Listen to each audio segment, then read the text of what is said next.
அன்னைக்கு தேவி அக்காக்கு அடிபட்டப்போ என்னை விட அதிகமா துடிச்சது காயத்ரி தான். விடிய விடிய தேவி அக்கா கூட ஹாஸ்பிட்டல் இருந்ததும் காயத்ரி தான். கண்ணதாசன் தெருவுக்கு நான் ஏன் போனேன், அங்க என்ன செஞ்சிட்டு இருந்தேன்னு நீ கேட்டல்ல, இப்ப சொல்றேன் கேட்டுக்கோ.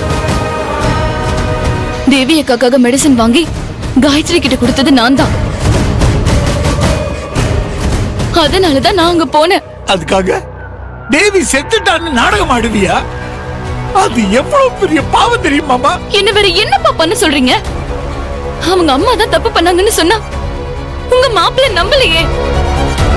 அவரை நம்ப வைக்கிறதுக்கு எனக்கு வேற வழி தெரியலப்பா. அவர்கிட்ட நான் பல முறை அவங்க அம்மாவை பத்தின உண்மையை நான் சொல்லியிருக்கேன். ஆனா அவர் நான் சொல்றதையும் நம்பல. எங்க அம்மா கடவுள் மாதிரின்னு என்கிட்ட சொல்றாரு. அவங்க தப்பே பண்ண மாட்டாங்கன்னு சொல்றாரு. இப்ப எனக்கு டிவோர்ஸ் கொடுக்கறதுக்கும் ரெடியா இருக்காரு.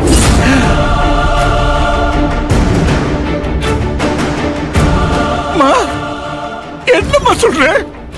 அர்ஜுன், என்னடா இதெல்லாம்? அவரை பொறுத்த வரைக்கும் நான் அவரை ஏமாத்திதான் இந்த வீட்டுக்குள்ள வந்திருக்கேனா, அதனால என்ன பார்த்தாலே அவருக்கு அருவருப்பா இருக்கான். அதான் நானும் அவரை தொந்தரவு பண்ண வேண்டான்னு அவர் வேண்டான்னு முடிவு பண்ணிட்டேன். நான் கண்டிப்பா கொஞ்ச நாள்ல இந்த வீட்டை விட்டு போக தான் போறேன். சத்யா, நான் போகும்போது தேவி அக்கா வாழ்க்கையில எந்த பிரச்சனையும் இல்லாம நல்லா இருக்கணும்னு நினைச்சேன். என் அத்தை எப்படிப்பட்டவங்கன்னு அபி மாமாவுக்கும் அர்ஜுனுக்கும் காட்டணும்னு நினைச்சேன். அதனாலதான் இவங்க தேவி அக்காவை கொல்ல செல்விங்கிற ஒருத்தைய அனுப்புனப்போ அவங்க கிட்ட இருந்து தேவி அக்காவை காப்பாத்தி வேற ஒரு இறந்து போன பொண்ணோட பாடியை வாங்கி நான் நாடகம் ஆடினேன். அந்த செல்வி தேவி அக்காவை கொலை பண்ண பாக்கும் போது நான் அவளை பிடிச்சிருப்பேன். ஆனா அவ தப்பிச்சிட்டா. ஆனா அந்த செல்வி இப்ப என்கிட்ட மாட்டிக்கிட்டா. இன்னும் கொஞ்ச நேரத்துல அவ இங்க வந்து நடந்த உண்மை எல்லாத்தையும் சொல்லுவா. அதுக்கப்புறம் சொல்லுங்க, தேவி அக்காவை வச்சு நாடகம் ஆடினது தப்பா, இல்ல இதோ இவங்க கொலைகார வேஷம் போட்டது தப்பா?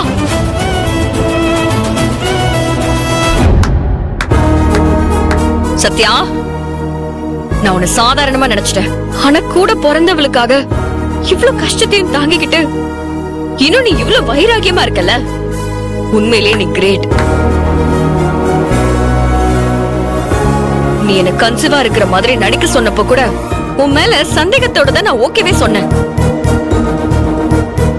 ஆனா என் அத்தைய பத்தி அர்ஜுன் மாமாவுக்கு புரிய வைக்கணுங்கிற நோக்கத்தோட தான் நீ சொல்லிருக்கேன்னு எனக்கு தெரிஞ்சிருந்தா நானே எல்லா உண்மையும் சொல்லிருப்பேன்.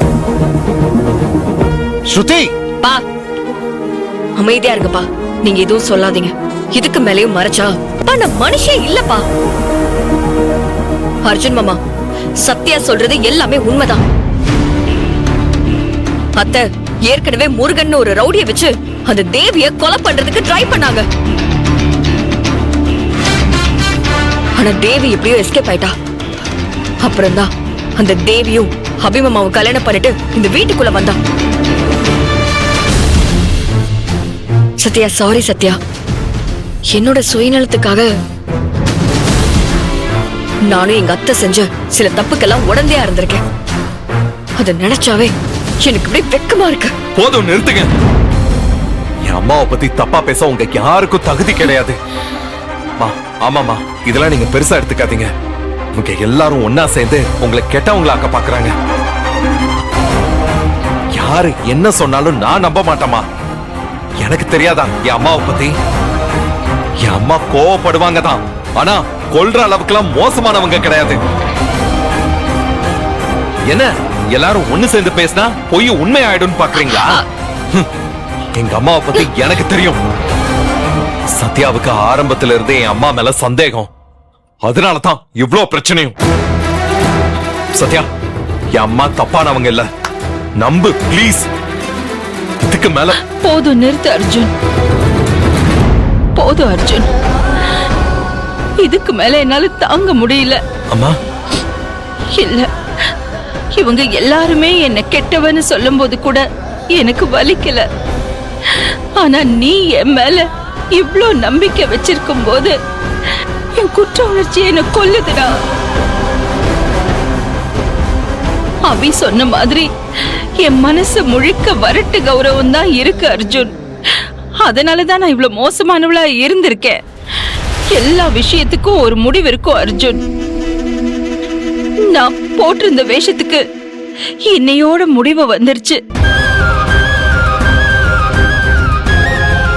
அக்கா, இதுக்கு மேலயும் நான் செஞ்ச தப்பெல்லாம் ஒத்துக்கலன்னா உன்னை ஏமாத்துற மாதிரி ஆயிடும் அர்ஜுன். அது என்னால முடியாதுடா. சத்யா சொல்ற அத்தனையும் உண்மைதான்.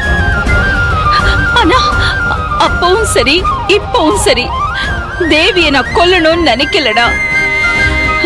அன்னைக்கு கூட தேவிக்கு ஒரு கல்யாணத்தை பண்ணி வச்சு அபியோட வாழ்க்கையில இருந்து அவளை விரட்டணும் தான்டா நினைச்சேன். அதுக்காக தான் முருகன் ஒரு ரவுடிய செட்டப் பண்ண. ஆனா அவ தப்பிச்சு ஓடும் போது லாரியில அடிபட்டுட்டா. தேவி செத்துட்டான்னு நினைச்சு அப்படியே விட்டுட்டு போயிட்டோம். ஆனா தேவி திரும்ப உயிரோட வந்து அபிய கல்யாணம் பண்ணிட்டு இந்த வீட்டுக்கு வருவான்னு நான் எதிர்பார்க்கல. அப்ப கூட இந்த வீட்ல இருந்து எப்படியாவது அவளை துரத்ததான் நினைச்சேன். ஆனா முடியல. அந்த நேரத்துலதான் தேவியோட அப்பா அம்மா யாருங்கிற உண்மை தெரிஞ்சது. அப்பதான் அபி அவ கூட சண்டை போட்டுட்டு வந்தான். அதை யூஸ் பண்ணி அவளை அபியோட வாழ்க்கையில இருந்து அனுப்பிடலாம் தான் முடிவு பண்ண. அது உண்மைதான் அர்ஜுன்.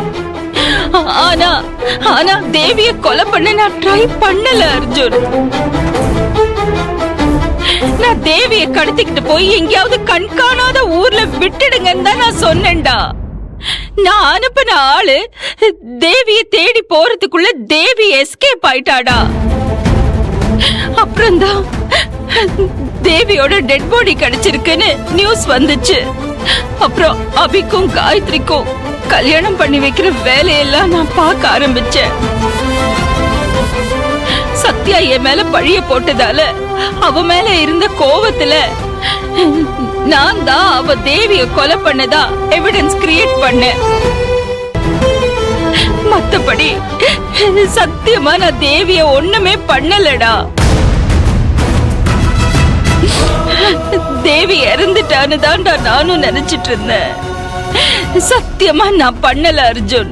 போய் சொல்லாதீங்க ஆண்டி. நீங்க அனுப்புன ஆள் தான் தேவிய அடிச்சது. ஆனா சத்யா கரெக்டான நேரத்துல போய் தேவிய காப்பாத்திட்டா. இவ்ளோ ஆனதுக்கு அப்புறமும் நீங்க இவ்ளோ சமாளிக்கணும். ஐயோ, நான் தேவிய கொலை பண்ணல. யாராவது தயவு செஞ்சு நம்புங்க, நான் தேவிய கொலை பண்ணல. சத்யா, இவங்க சொல்றது எல்லாமே உண்மைதான். சத்யா, இவ வேற ஒரு கதை சொல்லிட்டு இருக்கா.